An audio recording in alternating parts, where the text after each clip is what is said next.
श्री स्वामी समर्थ. श्री स्वामी समर्थ. नमस्कार. प्रगती रेट्स या चॅनलमध्ये तुमचं स्वागत आहे. आज आपण श्री गरुड पुराण या ग्रंथातील प्रेतकांड हा अध्याय 12चा सविस्तर मराठी सार जाणून घेणार आहोत. तरी शेवटपर्यंत नक्की ऐका. या अगोदरच्याही अध्यायाचे सविस्तर सार व्हिडिओ टाकलेले आहेत, तरी नक्की चॅनलला भेट देऊन पाहून घ्या. आणि आपल्या चॅनलवर नवीन असाल तर प्लीज चॅनलला सबस्क्राईब नक्की करा. आपल्या चॅनलवर विविध ग्रंथाचे ओव्यासहित पारायण तसेच मराठीत अर्थाचे व्हिडिओ टाकलेले आहेत. चला सुरुवात करूयात. अध्याय 12 मध्ये मृत्यूनंतर आत्म्याच्या प्रवासात पिंडदान, श्राद्ध, तर्पण आणि दानधर्म याचे महत्त्व सविस्तर सांगितले आहे. हा अध्याय मुख्यतः मृत व्यक्तीच्या आत्म्याला शांती व पुढील गती मिळवण्यासाठी कुटुंबाने कोणते विधी करावेत यावर आधारित आहे. त्यामुळे हा व्हिडिओ शेवटपर्यंत नक्की ऐका आणि प्लीज चॅनलला सबस्क्राईब नक्की करा. आता पाहूया. सर्वप्रथम पाहूयात मृत्यूनंतर आत्म्याची स्थिती काय होते. मृत्यू झाल्यानंतर आत्म्याची स्थिती काय असते ते पाहूयात. अध्याय 12 मध्ये सांगितलं आहे की मृत्यूनंतर आत्मा शरीर सोडतो, पण तो लगेच मुक्त होत नाही. तो सूक्ष्म शरीरात प्रेत अवस्थेत काही काळ राहतो. त्या अवस्थेत आत्म्याला भूक, तहान, दुःख, चिंता जाणवते. नातेवाईकांच्या आठवणीमुळे मन अस्थिर होते. योग्य विधी झाले नाहीत तर आत्मा अधिक त्रस्त होतो. म्हणून मृत्यूनंतरचा काळ हा अत्यंत महत्त्वाचा मानला जातो. पुढचा भाग पाहूया. पिंडदानाचे मुख्य महत्त्व. पिंडदान का करावे, त्याचं महत्त्व काय हे पाहूयात. या अध्यायात पिंडदानाला विशेष महत्त्व दिलेले आहे. पिंडदान म्हणजे मृत व्यक्तींसाठी तांदूळ, पीठ, तीळ इत्यादींचा पिंड बनवून अर्पण करणे. अध्यायानुसार पिंडदानामुळे आत्म्याला अन्नासारखा आधार मिळतो. सूक्ष्म शरीराला शक्ती मिळते. यमलोकांच्या प्रवासात त्रास कमी होतो. आत्म्याला पुढील गतीस मदत होते. पिंडदान हे फक्त कर्मकांड नसून आत्म्याच्या कल्याणासाठी दिलेला आधार मानला जातो. त्यामुळे मृत व्यक्तीसाठी नक्की पिंडदान करावे. पुढचा भाग पाहूया. श्राद्ध विधी का आवश्यक आहे. अध्याय 12 मध्ये श्राद्ध विधीचे महत्त्व सांगताना असे म्हटले आहे की श्राद्ध म्हणजे मृत व्यक्तीच्या आत्म्याला स्मरण करून आदराने अर्पण करणे. श्राद्धामुळे पितर तृप्त होतात. घरातील वंशपरंपरेतील ऋण कमी होते. मृत आत्म्याला शांती मिळते. श्राद्ध न झाल्यास आत्म्याला भटकंती व अस्थिरता अधिक होते असे वर्णन या अध्यायात केलेलं आहे.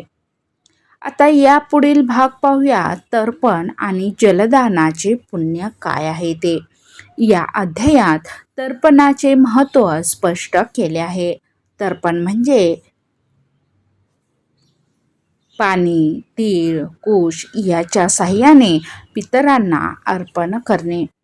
यातून अध्यायाचा संदेश असा आहे की पाणी हे आत्म्यासाठी मोठा आधार आहे. तर्पणाने आत्म्याची तृष्णा कमी होते. यममार्गातील त्रास कमी होतो. तसेच जलदान म्हणजे पाण्याचे दान हे देखील श्रेष्ठ पुण्य मानले आहे असं या अध्यायात सांगितलेलं आहे. पुढचा भाग पाहूयात. दानधर्माचे महत्त्व. दानधर्म म्हणजे आपल्याकडील काही दान काही धनधान्य संपत्ती असेल त्यातली फूल ना फुलाची पाकळी दान करणे. त्यामध्ये अन्नदान येतं, वस्त्रदान येतं, संपत्तीदान येतं. गरुड पुराण अध्याय 12 मध्ये स्पष्ट सांगितले आहे की मृत व्यक्तीच्या नावाने दान केल्याने आत्म्याला लाभ होतो. विशेषत अन्नदान केल्याने आत्मा तृप्त होतो. वस्त्रदान केल्याने आत्म्याला संरक्षण मिळते. धान्यदान केल्याने पुढील गती सुलभ होते. अध्यायाचा अर्थ असा की दान ही केवळ लोकांना देणे नाही तर मृत व्यक्तीच्या आत्म्यासाठी पुण्य जमा करणे आहे. यमलोकाच्या प्रवासात मदत कशी मिळते ते पाहूयात. यमलोकामध्ये गेल्यानंतर त्या मृत शरीराला त्या प्रवासात कशी मदत मिळते ते इथे वर्णन केलेले आहे. त्या आत्म्याच्या प्रवासाचं वर्णन पाहूयात. या प्रवासात आत्म्याला उष्णता, थंडी, भूक, तहान याचा त्रास होतो. अनेक कठीण मार्ग पार करावे लागतात. पाप पुण्यानुसार त्रास कमी जास्त होतो. पण जर कुटुंबाने योग्य पिंडदान श्राद्ध केले तर आत्म्याला यमदूताचा त्रास कमी होतो. मार्ग सोपा होतो. आत्म्याला योग्य दिशा मिळते. इथपर्यंत आपण ऐकलं. आता पुढचा भाग पाहूया. पुत्र धर्म आणि कुटुंबाचे कर्तव्य काय. त्या मृत शरीराविषयी, आत्म्याविषयी पुत्राचं आणि कुटुंबाचं काय कर्तव्य आहे, काय त्यांनी केलं पाहिजे त्या मृत आत्म्यासाठी ते इथं सांगितलेलं आहे.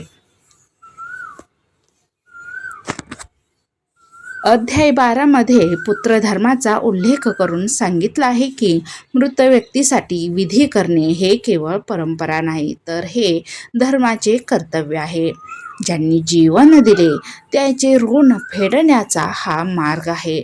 म्हणून श्राद्ध, पिंडदान हे कुटुंबासाठी कर्तव्य कर्म मानले आहे. अध्याय 12चा मुख्य संदेश. या अध्यायातून आपल्याला असा संदेश मिळतो की मृत्यूनंतर आत्म्याला शांती देण्यासाठी योग्य विधी आवश्यक आहे. पिंडदान करणे, श्राद्ध करणे हे योग्य आहे. पिंडदान, तर्पण, श्राद्ध हे आत्म्याच्या कल्याणासाठी, त्यांच्या चांगल्या यमलोकात जाण्याच्या प्रवासासाठी आधार आहे. दानधर्म केल्याने मृत व्यक्तीच्या आत्म्यास पुढील प्रवासात मदत मिळते. जिवंतपणी केलेले कर्मच मृत्यूनंतर उपयोगी पडते. जिवंतपणी आपण जसं कर्म करू त्याचे फळ त्या वेळेस नक्कीच मिळते. कारण जर तुम्ही चांगलं कर्म केलेलं असेल तर आत्म्याचा प्रवास सुखकर होतो आणि जर वाईट कर्म केलं असेल तर आत्म्याचा प्रवास जरा खडतर होतो. गरुड पुराण अध्याय 12 हा अध्याय आपल्याला हे शिकवतो की मृत्यूनंतर आत्मा एकटाच असतो. त्यावेळी त्याला आधार देणारे कर्म म्हणजे पिंडदान, श्राद्ध, तर्पण, दानधर्म, नामस्मरण हे विधी केल्यामुळे आत्म्याला शांती मिळते आणि यमलोकात प्रवास सुलभ होतो.